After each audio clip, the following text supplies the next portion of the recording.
દેશમાંથી આવી રહી છે એક મોટી રાજકીય ખબર, જેમાં ભાજપના દાવાઓ પર હવે ઉઠી રહ્યા છે ગંભીર સવાલો। શું ખરેખર 50 કાર્યકરો ભાજપમાં જોડાયા કે પછી આ છે એક મોટું રાજકીય જુઠ્ઠાણું? ચાલો જાણીએ આખી સચ્ચાઈ। તે પહેલાં સ્વાગત છે તમારું જનતા કી તાકત ન્યૂઝમાં। હું છું તમારો મોહમ્મદ અમીન ભટ્ટી। ગત રોજ ભરૂચ જિલ્લામાં ભાજપના મોટા નેતાઓની હાજરીમાં એક કાર્યક્રમ યોજાયો, જ્યાં દાવો કરવામાં આવ્યો કે આમ આદમી પાર્ટીના 50 કાર્યકરો ભાજપમાં જોડાયા છે। પરંતુ આ દાવા પછી જ રાજકીય માહોલ ગરમાયો છે। યાકુબ ગુરજીએ કહ્યું કે દેશમાં સૌથી વધારે જુઠ્ઠું બોલનાર પાર્ટી હોય તો તે છે ભાજપ। માત્ર 2 કાર્યકરોને જોડીને 50 બતાવવું એ જનતાને ભ્રમિત કરવાનો પ્રયાસ છે। યાકુબ ગુરજીએ ભાજપ પર સીધો આક્ષેપ કર્યો છે કે ભાજપના નેતાઓ હવે પોતાની પદની ગરિમા પણ નથી જાળવી શકતા। વારંવાર જુઠ્ઠું બોલવું એ ભાજપની ઓળખ બની ગઈ છે। જુઠ્ઠું બોલો, ફરી બોલો અને વારંવાર બોલો એ ભાજપની રાજનીતિ છે। ભાજપ પોતે જ કહે છે કે તે વિશ્વની સૌથી મોટી પાર્ટી છે, તો પછી આમ આદમી પાર્ટીના કાર્યકરોની જરૂર શા માટે?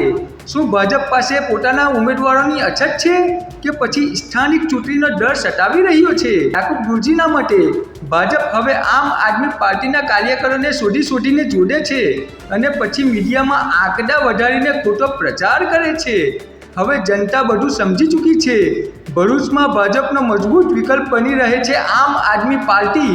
હવે તો સાબિત થઈ ગયું છે કે દેશમાં સૌથી વધારે જુઠ્ઠું બોલનાર પાર્ટી ભાજપ જ છે। તો શું આ છે રાજકીય સત્ય કે પછી આ માત્ર આરોપોનું રાજકારણ છે? તમારી શું રાય છે? કોમેન્ટમાં જરૂર જણાવો। આવી જ ધમાકેદાર ન્યૂઝ માટે અમારી ચેનલ જનતા કી તાકત ન્યૂઝને લાઈક કરો, શેર કરો અને સબસ્ક્રાઇબ કરવાનું ભૂલતા નહીં। ધન્યવાદ। જુઠ્ઠું બોલવું, વારંવાર બોલવું આ ભારતીય જનતા પાર્ટીનો મુદ્રાલેખ છે। જ્યારે ભારતીય જનતા પાર્ટીના વડા એટલે દેશના પ્રધાનમંત્રી પણ પોતાના પદની ગરિમાને સાચવ્યા વિના વારંવાર જૂઠું બોલતા હોય ત્યારે સ્વાભાવિક છે કે એના કાર્યકરો જૂઠું બોલે।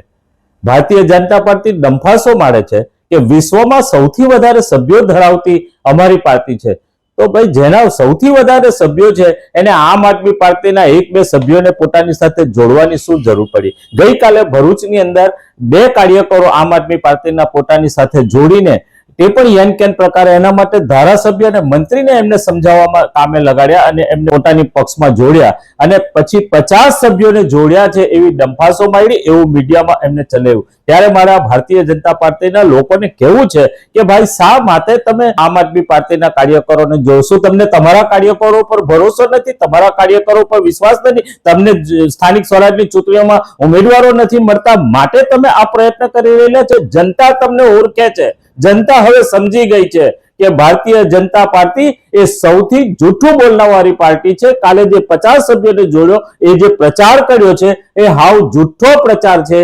એનાથી જનતાને સમજ પડી ગઈ છે કે ખરેખર આ પાર્ટી વારંવાર જૂઠું બોલવા વાળી પાર્ટી છે।